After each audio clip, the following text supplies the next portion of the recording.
কিছু বিশ্বাস জীবনকে বদলে দেয়, আর কিছু বিশ্বাস জীবনকে নিঃস্ব করে দেয়। সাদা কাপড়ে মোড়ার পর সবার কাছে পরিচিত খারাপ মানুষটা ভালো হয়ে যায়। অধিকার দেখাতে চাইলে সব পরিস্থিতিতেই হাতটা শক্ত করে ধরে রাখতে হয়। মাঝপথে ছেড়ে দেওয়া হাত কখনোই দাবি করতে পারে না যে তুমি আমার। শৈশবের কান্নায় থাকে কিছু চাওয়ার, যৌবনের কান্নায় থাকে বেদনার পাহাড়, বার্ধক্যের কান্নায় থাকে আফসোসের হাহাকার।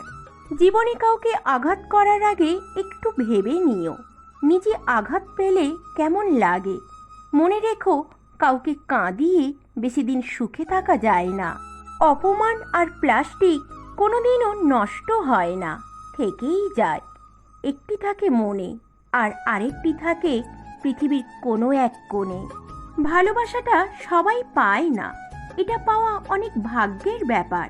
যদি পেয়ে থাকো তাহলে যত্ন নাও। এই পৃথিবীতে বাঁচতে হলে নিজেকে শক্ত করে গড়ে নিতে হবে, কারণ এই পৃথিবীর মানুষ সহজ সরল মানুষদের রক্ত চুষে খায়।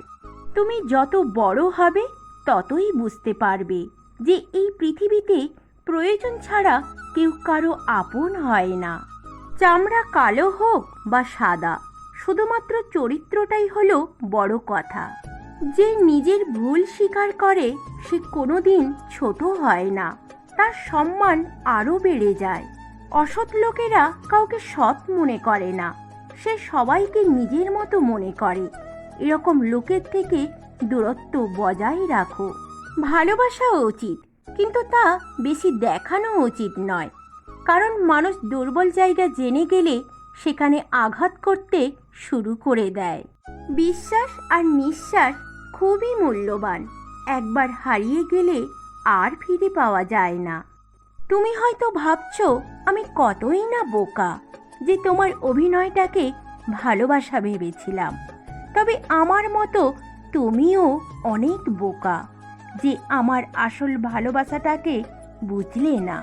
ভালোবাসতে গেলে শুধুই মন লাগে, কিন্তু তা টিকিয়ে রাখতে গেলে মনের জোর এবং সাহস লাগে। প্রত্যেকটা মানুষের জীবনে একজন নারীর দরকার হয় যখন সেই মানুষটার জীবন অগোছালো হয়ে যায়, কারণ দাবা খেলার মতোই রানী একমাত্র পারে রাজাকে সব দিক থেকে রক্ষা করতে। মানুষ বড়ই অদ্ভুত, সারা জীবন ভালোবাসলে তা বুঝতে পারে না, কিন্তু একদিন অবহেলা করলে ঠিক বুঝতে পারে। নরম ও দয়ালু মনের মানুষগুলো কিন্তু বোকা নয়, তারা জানে মানুষ তাদের সাথে কি ব্যবহার করেছিল, তবুও তারা মানুষদের বারবার ক্ষমা করে দেয়, কারণ তাদের খুব সুন্দর একটা মন আছে। ধাক্কা দিয়ে ফেলে দেওয়ার মতো মানুষের অভাব নেই, কিন্তু পড়ে যাওয়ার পর হাত ধরে টেনে তোলার মতো মানুষের অনেক অভাব। একটা কথা কি জানো তো, তুমি যা ভাববে, যা চিন্তা করবে, তুমি ভবিষ্যতে সেইভাবেই তৈরি হবে। তাই নিজের চিন্তা ভাবনাকে ঠিক করার চেষ্টা করো। তুমি হয়তো কারো সৌন্দর্য দেখে তাকে ভালোবাসতে পারো, কিন্তু একটা কথা মনে রেখো, প্রকৃতপক্ষে তুমি তার চরিত্র নিয়ে বেঁচে থাকবে, তার সৌন্দর্য নিয়ে নয়। 12 জনের হাত স্পর্শ না করে একজনের হাতটা শক্ত করে ধরো, ভবিষ্যৎ সুন্দর হবে। একটা কথা কি জানো তো, যার একজন ভালো বন্ধু থাকে তার কখনো আয়নার প্রয়োজন হয় না। নিজের সম্মান বিসর্জন দিয়ে মানুষের সাথে সম্পর্ক বজায় রাখার কোনো মানে হয় না। যেখানে নিজের সম্মান নেই সেখান থেকে বরং নিজেকে সরিয়ে নাও। যখন তোমার কাছে ভালোবাসা অজানা, তখন তুমি বুঝবে না সুখ কি। যখন তুমি কাউকে ভালোবাসবে তখন তুমি বুঝবে ব্যথা কি। যখন তুমি ভালোবাসা হারিয়ে ফেলবে তখন তুমি বুঝবে জীবন কি। বর্তমান সমাজের অবস্থা এমনই, রাজপ্রাসাদের মতো বাড়ি অথচ পরিবার ছোট, ব্যাংক ব্যালেন্স প্রচুর কিন্তু মনে কোনো শান্তি নেই, ঝুড়ি ভরা ডিগ্রি অথচ সাধারণ জ্ঞানের অভাব, হাতে দামি ঘড়ি অথচ সময়ের অভাব, প্রচুর ফেসবুকে বন্ধু অথচ বিপদে খোঁজ নেওয়ার কেউ নেই।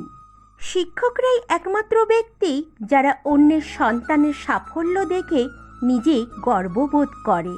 ইচ্ছে পূরণ না হলে ক্রোধ বাড়ে, আর ইচ্ছে পূরণ হলে মানুষের লোভ বাড়ে। বৃদ্ধাশ্রম থেকে বলছি খোকা, তোর ছেলেকে উচ্চশিক্ষা নয়, সুশিক্ষা দিস।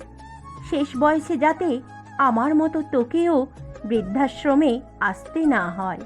নারী যদি মা হয় শ্রদ্ধা করো, যদি স্ত্রী হয় মর্যাদা দাও, যদি বোন হয় স্নেহ করো, যদি কন্যা হয় তবে গর্ব করো, আর যদি কেউ নাও হয় তাহলে সম্মান করো। সন্তানের জন্য বেশি সম্পদ জমা না করে বরং সন্তানকে সম্পদ বানিয়ে যাও। সুশিক্ষিত ও আদর্শবান সন্তানই এই পৃথিবীর শ্রেষ্ঠ সম্পদ। জীবনে দুটো রাত গুরুত্বপূর্ণ। প্রথম রাত নিচে খাট আর তার ওপর ফুল, আর তার ওপর তুমি। আর শেষ রাত নিচে খাট, তার ওপর তুমি, আর তার ওপর ফুল। তোমার যদি কোনো শত্রু না থাকে তার মানে হলো তুমি সেই জায়গাতে চুপ ছিলে যেখানে তোমার উচিত কথা বলাটা দরকার ছিল। প্রতিবাদী মানুষেরা কখনো কারো প্রিয় হয় না। ভালো মিস্ত্রি আর ভালো স্ত্রী দুজনেই খুব দামি, কারণ একজন ঘর বানায় আর আরেকজন ঘর সাজায়। মন পরিষ্কার রাখো, কারণ শেষ হিসেবটা অর্থের নয়, কর্মের হবে। নিজের কেরিয়ারে সময় দাও, কারণ এখনকার সম্পর্কের কোনো ভরসা নেই। কারণ টাকা নামক কাগজের কাছে হেরে যায় হাজারো মানুষের স্বপ্ন।